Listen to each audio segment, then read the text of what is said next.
sé que mi Cristo vive.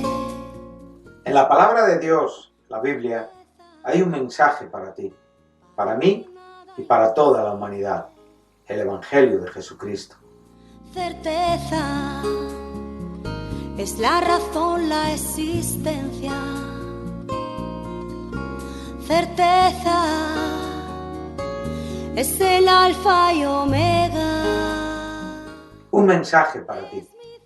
Todas las semanas, en este canal de radiodifusión cristiana, Luz a las Naciones, un estudio expositivo de la palabra de Dios, edificando sobre el verdadero fundamento de los apóstoles y profetas, siendo la principal piedra del ángulo Jesucristo mismo.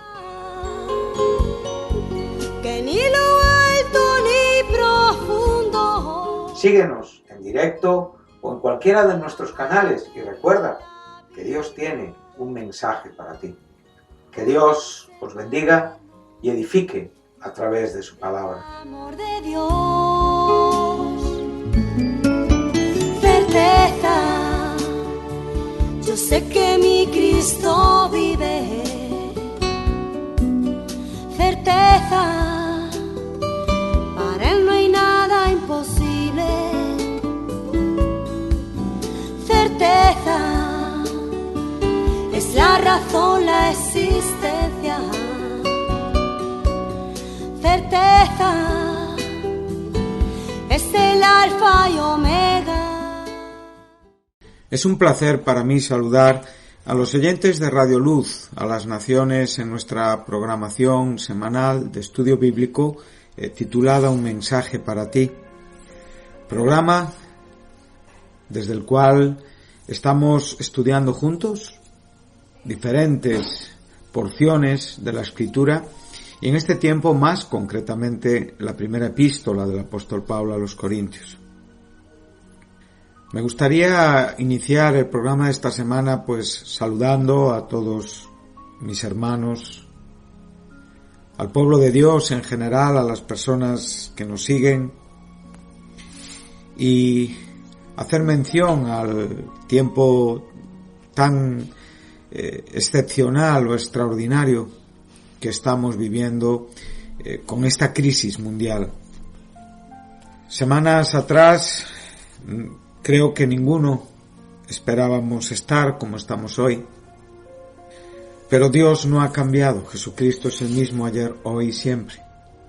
Y por lo tanto nuestro deber como iglesia y como cristianos es estar firmes, es estar atentos a las verdades de Dios que nos comunican su palabra, transformarlas por medio de la obra del Espíritu Santo en una comunicación actual y que tenga algo que decirnos para los tiempos donde el Señor nos ha introducido, que podamos tener una esperanza para el mundo sin Cristo y que emulando, imitando a esos héroes de la fe, que esa lista maravillosa que se nos cita en el capítulo 11 de Hebreos, como esos hombres que alcanzaron buen testimonio, pues nosotros debemos también de alcanzar ese buen testimonio, por supuesto, en Cristo Jesús.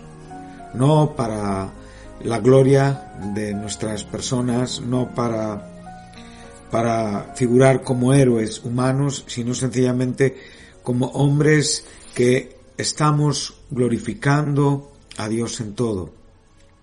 Y lo estamos glorificando usando un medio de gracia principal, fundamental, indispensable, que es su palabra.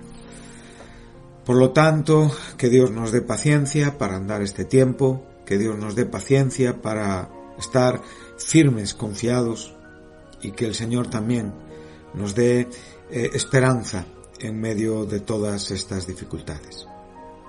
Oramos por los gobernantes, que aunque sabemos que son hombres limitados y que sus soluciones son limitadas, están ahí porque el Señor también lo permite y por lo tanto aún en esa diferencia entre lo que ellos son y ellos saben y entre nuestro Señor, entre la sabiduría, como es el tema que nos ocupa en la carta a los Corintios, no de este siglo. Evidentemente, entendiendo esta diferencia, pues también con la ayuda de Dios le respetamos, nos sujetamos y tratamos de, en esta sociedad tan sacudida en este momento por la enfermedad, por la muerte, por la escasez, por las necesidades en la que es incapaz de poder abarcar y atender en una manera como hace unas semanas se hacía, pues que todo este conjunto de asuntos también estén en nuestros corazones y que podamos orar y pedir al Señor por todos ellos. Por lo demás, les deseo también que puedan tener una buena semana y que el programa de hoy también sea de edificación en tiempos difíciles. Sin más, vamos a introducirnos a lo que nos ocupa en el último tiempo de este espacio, un mensaje para ti. Como dije al principio, estamos estudiando la primera epístola del apóstol Pablo a los Corintios, la primera que se escribió de las que conocemos como mayores, escrita por el apóstol desde Éfeso al principio de su tercer viaje misionero. Sabemos que el apóstol vivió en Corinto por 18 meses al final de su segundo viaje misionero y que esta epístola fue escrita aproximadamente en el año 55 después de Cristo. Hemos podido llegar hasta el capítulo 2 y hemos venido avanzando ya casi hasta el final del capítulo, a ver hasta dónde hoy el tiempo nos permite llegar, y vamos a introducirnos al contexto que va a ser objeto de nuestro estudio en el día de hoy. El apóstol viene contrastando, como digo ya, desde los primeros compases, una vez que él ya deja esas razones en cuanto a las divisiones, en cuanto a las contiendas, en cuanto a los partidismos, ¿no?, de los creyentes en la iglesia de Corinto. Él viene claramente diferenciando la sabiduría de Dios con la sabiduría del mundo. La sabiduría de Dios está expresada en la cruz. La sabiduría de Dios está mostrada a través de la obra que Cristo lleva a cabo en la cruz del Calvario, por medio de la cual el pecado es condenado, el pecador es perdonado y el hombre puede ser salvo por gracia mediante la fe en Jesucristo. Vemos claramente que esta iglesia estaba abrazando formas, estilos filosóficos, mundanos, humanos, como tratando de complementar o completar o sencillamente mejorar la sabiduría de Dios. Pablo argumenta claramente y le recuerda quiénes eran ellos antes de ser alcanzados por el Evangelio. Y él les deja muy claro que a lo largo de la propia historia, usando el Antiguo Testamento que Pablo usaba, la escritura que Pablo tenía en sus manos en el tiempo de su vida aquí en la tierra, que ya en otro tiempo y aún en los propios oráculos de los profetas se nos enseña claramente que la sabiduría de este mundo desaparecería, perecería, que Dios llevaría a cabo obras gloriosas, sorprendentes, y que Él seguiría siendo el Dios que controla la historia, el gobernador, el creador por excelencia. Sabemos que el término hacedor muchas veces en el Antiguo Testamento nos aparece y en los pecados que el pueblo escogido de Dios cometía, entre ellos estaba olvidarse de su hacedor. Eso lo enseña muy bien cuando podemos leer, por poner un texto, en el libro del profeta Isaías, en el capítulo, si no me falla mi memoria, en el capítulo 17, vamos un momento ahí, y dice, verso 7, aquí está hablando acerca de un juicio sobre Israel, y dice, en aquel día, dice, mirará el hombre a su hacedor y sus ojos contemplarán al Santo de Israel. Bueno, lo que está hablando realmente es que este pueblo había dejado de mirar a su hacedor, había dejado de contemplar al Santo de Israel. y que realmente estaban mirando a los dioses y a los altares que habían sido hechos con sus manos. Altares que eran exactamente igual que los altares y los dioses de los pueblos paganos que rodeaban físicamente, terrenalmente, al pueblo de Dios, pero que no era un asunto físico, era un asunto espiritual. El verso 10 dice, porque te olvidaste del Dios de tu salvación y no te acordaste de la roca de tu refugio. Por tanto, sembrarás plantas hermosas y plantarás sarmientos extraños. Bueno, aquí podemos ver roca, podemos ver hacedor. El término hacedor es un término que significa, está relacionado con redentor, no solamente con creador. El creador realmente no separa su revelación personal en cuanto a los nombres que él se atribuye y por los cuales él se da a conocer a nosotros. Y podemos ver que ese creador evidentemente es inseparable del redentor. Es como hablar de que Dios es misericordioso y no tiene una acción continuada, activa en cuanto a la misericordia. Por lo tanto, el propósito con el cual él creó el mundo era para redimirlo en Cristo Jesús. Ese propósito que el propio apóstol Pablo nos enseña en Efesios, en el capítulo 1, de reunir todas las cosas en Cristo, ya estaba en el corazón del Creador, en el principio. Por lo tanto, todo este tipo de pensamientos y de situaciones tienen que enseñarnos hoy que nuestra manera de comprender a Dios tiene que ser una manera espiritual. Aprender de que la Iglesia en otros tiempos también sufrió los efectos desastrosos de la mezcla de lo que es la teología santa, la revelación santa, la inspiración santa, combinada con opiniones que en el fin muestran la propia imperfección de todos estos hombres, porque aún así no hay un acuerdo en cuanto a muchas cosas. Por lo tanto, esto nos indica que la Biblia es mucho más segura que cualquier opinión de ningún hombre. Eso no quiere decir que no vamos a respetar a todo el legado histórico, literario, todo lo que Dios nos ha permitido tener de muy buenos hombres que nos han dejado verdades que a día de hoy nos son evidentemente de gran consuelo y de gran enseñanza y por supuesto de gran instrucción. Pero estos hombres bebían en el recurso principal, que es la palabra de Dios. Los corintios no, los corintios estaban combinando influencias evidentemente de la propia filosofía griega. Entonces, el cristianismo en el primer siglo tenía una idea literal en cuanto a la interpretación de la Escritura. Solamente que en los tiempos de Cristo, el grupo judío representativo de lo que es el pueblo de Dios, Israel, eran religiosamente los fariseos, y estos hombres habían llevado el literalismo correcto en cuanto a la interpretación escritural, evidentemente, a asuntos que estaban muy lejos y totalmente apoyados sobre legalismos humanos. Y esto es lo que el Señor Jesús se opuso y lo que el Señor Jesús trató de destruir, pero Él siempre recordó que Él no vino a cambiar en ninguna manera la ley. Los 10 mandamientos que Dios dio a Moisés son verdades que hoy están vigentes en la Biblia y que deben de ser respetadas por todos los creyentes.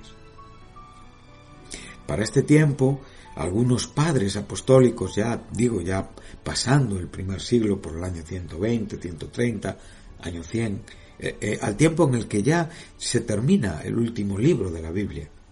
Entonces empiezan a surgir una mezcla que por un lado tenía el literalismo judío y por otro lado tenía la influencia griega de Filón. Entonces era la manera de contrarrestar ese literalismo legalista que no producía vida en la propia interpretación, pero no fue mejor el remedio que la enfermedad. De ahí lo que surgió fue una manera interpretativa de un carácter alegórico donde, evidentemente, las verdades de la Biblia se ampliaban a alturas ya que no permitían dejar la verdad en el control del Espíritu Santo. Entonces ya, como digo, ya no está la verdad en la autoridad escritural, sino en la propia idea de la persona que está interpretando la escritura. Y de aquí, pues como digo, y este no es un tiempo para dar una clase, digamos, de bibliología en cuanto a lo que han sido los sistemas de interpretación a lo largo de la historia. Pero quiero explicar que para este tiempo, evidentemente, esta influencia estaba muy fuerte también, y estos griegos, estos creyentes de Corinto, estaban abrazando pues otras influencias filosóficas que dañaban con mucho, evidentemente, la verdad que Pablo les había predicado.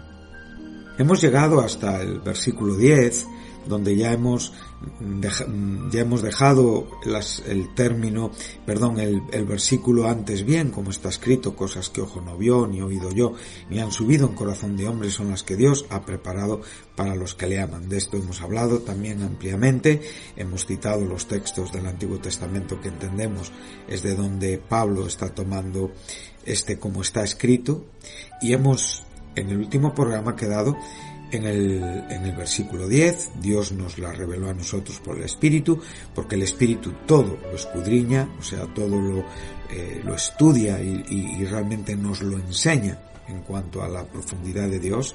Él hace esa comparativa entre la semejanza, evidentemente, con lo semejante. Dice: porque ¿quién de los hombres sabe las cosas del hombre sino el Espíritu del hombre? Y así tampoco nadie conoció las cosas de Dios sino el Espíritu de Dios. Verso 12, que es donde vamos a arrancar hoy. Y nosotros no hemos recibido el espíritu del mundo. De nuevo aquí el apóstol Pablo va a recordarnos que nuestra sabiduría no es la de los príncipes de este siglo. Nuestra sabiduría es aquella que realmente Dios predestinó antes de los siglos para nuestra gloria. Es esta sabiduría que ninguno de los príncipes de este siglo conoció, porque si la hubieran conocido nunca habrían crucificado al Señor de la gloria.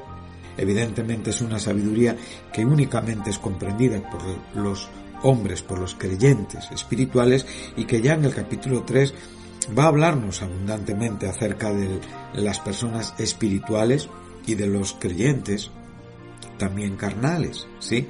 Entonces aquí en este capítulo él va a concluir en un contraste, en la propia antítesis entre el hombre natural y el hombre espiritual, y esperamos llegar en breve.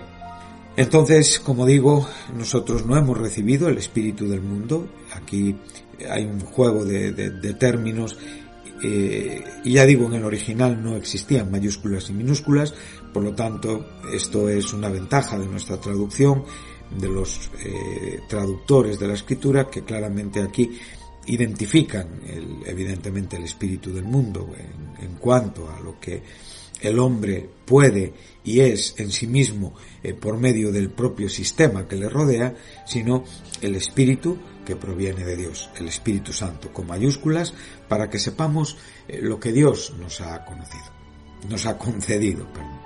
Bueno, vemos aquí ya el espíritu del mundo. Aquí tenemos el término cosmos, ¿sí? Con la palabra neumáticos. O sea, sabemos perfectamente que el término mundo en la Biblia debemos de interpretarlo en el propio contexto donde existe y donde subsiste. Hay lugares donde el mundo son las personas que habitan este planeta, por los cuales murió Cristo, y a quienes debemos de predicar el Evangelio, y a quienes Dios quiere salvar. Pero también el propio Nuevo Testamento, Pablo, Juan Juan habla mucho acerca de esto. También nos presenta el término mundo como ese sistema organizado, ateo, diabólico, que realmente tiene a los hombres sin Cristo esclavos. también evidentemente podríamos llamar el espíritu de esclavitud, que realmente el propio Pablo cita en Romanos 8:15, diciendo que no hemos realmente, como digo, recibido un espíritu de esclavitud para seguir otra vez en temor, sino que hemos recibido el Espíritu Santo, el espíritu de adopción, para que podamos decir Abba Padre. Bueno, estas cosas son importantes. En este caso sabemos que estamos hablando de este sistema, ¿sí? En la misma manera, en el verso 11 hablamos del espíritu del hombre en el sentido de lo que es el hombre interiormente. Pero aquí estamos hablando del espíritu del mundo relacionado, como digo, con este sistema organizado, humanista, ateo, que evidentemente funciona absolutamente de espaldas a Dios. Y hoy, digo, son tiempos para estar muy atentos a esto, porque mucho de lo que vemos en las noticias y muchas de las participaciones de los hombres que hoy están tomando decisiones en el mundo pertenecen a este sistema. Y este sistema es un sistema que la Biblia lo cataloga de malo, el presente siglo malo. Este sistema es un sistema que está condenado a perecer, es un sistema que está desapareciendo y es un sistema que funciona totalmente aparte y que excluye a Dios en todo lo que son sus opiniones, aunque a veces pueda parecer bien intencionado. Por lo tanto, estemos muy atentos, estamos en tiempos muy delicados. Dios se manifiesta soberanamente, como digo, a lo largo de la historia. Siempre hemos podido ver estos dos conceptos. El mundo, como digo, abrimos la Biblia en sus comienzos y podemos ver a Caín y Abel claramente oponiéndose. O sea, uno matando al otro sencillamente porque sus obras eran malas. Y claramente toda esta descendencia de Caín es la descendencia que conformó y estableció el mundo en el sentido espiritual que estamos viendo hoy. El apóstol Pablo nos enseña que nuestras armas no son carnales, no son mundanas, son poderosas en Dios para derribar fortalezas. Lo podemos ver en Egipto, ahí podemos ver cómo el pueblo de Dios habitaba bajo la presión de este espíritu de esclavitud, de este espíritu del mundo.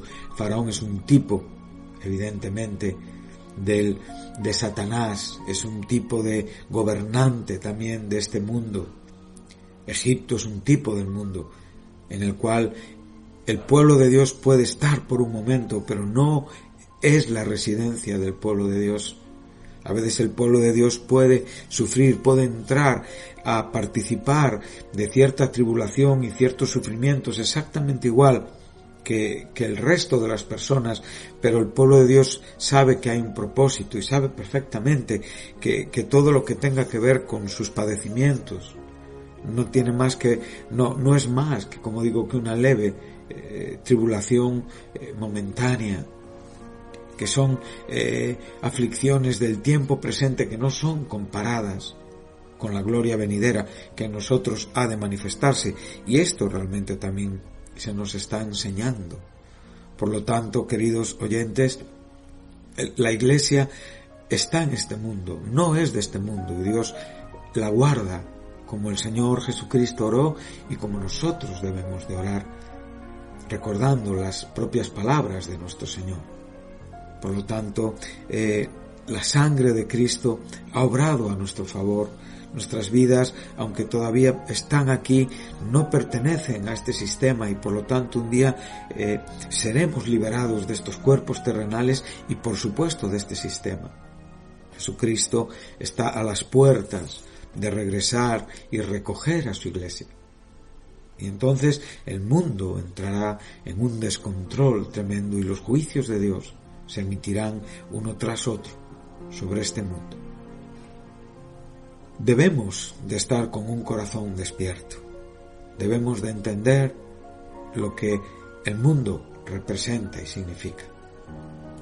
El mundo está presente, como digo, ese dominio gentil, y lo diferencio de la plenitud de los gentiles en cuanto a la salvación también de los gentiles. Pero ese dominio gentil sobre el pueblo de Dios, el pueblo judío, lo podemos ver desde Nabucodonosor.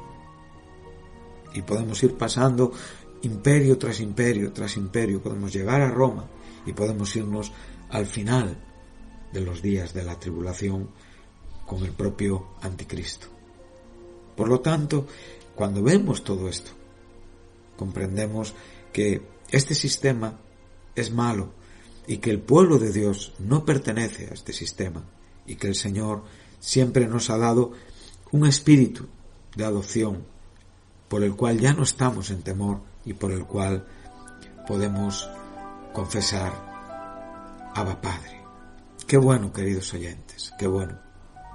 Entonces, en esta manera hemos recibido el espíritu que proviene, el espíritu que proviene de Dios. Me encanta este verbo, el poder pensar por un momento que lo que estoy recibiendo tiene una fuente, tiene un punto de partida, tiene una causa, y su efecto es la vida santa en nuestra propia vida. Y como bien nos está enseñando para que sepamos lo que Dios también nos ha concedido. Bueno, en esta manera entendemos el Evangelio, sus bendiciones a través del Espíritu Santo. Aceptamos, como vengo diciendo, que hay un estado temporal y carnal, y en algunos casos con connotaciones pecaminosas en los propios creyentes, que hay todavía una falta de plenitud en cuanto al conocimiento, en cuanto a la redención esperada y futura en Dios. Pero aún así tenemos un todo y podemos conocer y entender todo lo que necesitamos para la salvación, para vivir vidas santas a través de esta revelación del Padre, a través de la persona y de la obra del Hijo y a través de la iluminación del Espíritu Santo. El hecho de que ahora mismo estemos todavía en este sentido imperfecto no quiere decir que no podamos vivir santa y perfectamente. No quiere decir, ni es una disculpa para vivir en pecado, ni es una excusa, evidentemente, para no abrazar todas las verdades claras, bien y perfectamente expresadas en la Biblia, y vivir en ellas. Por lo tanto, es importante, queridos oyentes, que la sabiduría de Dios nos ha sido revelada gratuitamente. Qué preciosas palabras dice el apóstol en su epístola a los Romanos, capítulo 8, versículo 32. Aquel, y voy a leer la versión de las Américas, aquel que no eximió, en nuestra Reina Valera dice, el que no escatimó ni a su Hijo. Aquí este verbo es un verbo con un gran significado. Habla de perdón.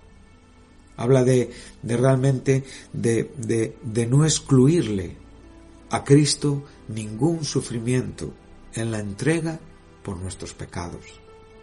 O sea, aquel que no eximió ni a su propio Hijo. Por favor, pensemos en estas palabras. Pensemos en la profundidad y en la grandeza. Recordemos constantemente lo que somos. Somos pecadores lavados de nuestros pecados. Por favor, creo que este debe de ser el punto de partida siempre de nuestro cristianismo diariamente, cuando abrimos nuestros ojos en la mañana, cuando desarrollamos nuestra vida durante el día, cuando realmente nos presentamos o delante de la iglesia exponemos un sermón. Recordemos siempre que somos pecadores, que inmerecidamente fuimos lavados por la gracia de Dios de nuestros pecados. Recordemos las palabras del santo John Newton, que realmente este compositor de Amazing Grace, ese hombre transformado, ese capitán de barcos de esclavos transformado en un creyente, en un hombre santo, pudo decir constantemente en su vida: yo sé que yo soy un gran pecador y Dios es un gran salvador.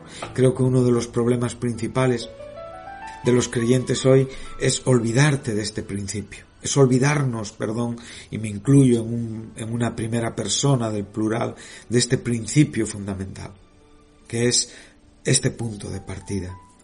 Tú y yo Hoy debemos recordar que somos pecadores lavados de nuestros pecados, que Dios nos dio vida cuando estábamos muertos en nuestros delitos y pecados, y que lo que hemos recibido no lo hemos recibido del mundo ni de nuestras propias capacidades o posibilidades, sino que lo hemos recibido de Dios. Hemos recibido no solamente, como digo, la información, no solamente la dirección, no solamente las pautas, no solamente toda la enseñanza, hemos recibido a Dios mismo, el Espíritu Santo en nuestros corazones. Por lo tanto, esto es glorioso y debemos de pensar que el Padre no escatimó ni a su propio Hijo. Y si el Padre no escatimó ni a su propio Hijo, entonces podemos estar totalmente seguros que Él nos concederá con Él todas las cosas. Lo entregó por nosotros. Y sobre esta base y sobre esta premisa estamos seguros. Nadie podrá acusarnos. Dios nos justificó. Nadie podrá condenarnos. Dios, Cristo es el que murió, el que resucitó y el que está a la diestra de Dios. Esta es la verdad del Evangelio, el que intercede por nosotros. Por lo tanto, nadie nos puede separar, queridos hermanos, del amor de Cristo. Tribulación, angustia, persecución, hambre, desnudez, peligro, espada, pandemias, epidemias, enfermedades. Nadie nos puede separar. Sobre todas estas cosas somos más que vencedores por medio de aquel que nos amó. Aunque estemos expuestos a la muerte, aunque seamos como ovejas que son llevadas al matadero. Esto como es un texto del Antiguo Testamento que aparece en el Salmo 44, verso 22. Estoy convencido que ni la muerte ni la vida, ni ángeles ni principados, ni lo presente ni lo porvenir, ni los poderes, ni lo alto ni lo profundo, ni ninguna otra cosa creada nos podrá separar del amor de Dios, que es en Cristo Jesús, Señor nuestro. Y con esto les dejo, con este pensamiento apoyado en estos textos del apóstol Pablo, Romanos 8, 32 al 39, en esta reflexión: quien no escatimó ni a su Hijo, sino que lo entregó por nosotros, ¿cómo no va a concedernos todas estas cosas? No hemos recibido el espíritu del mundo, sino el espíritu que proviene de Dios, para que sepamos lo que Dios nos ha concedido. Que Dios les bendiga y les espero en el próximo programa.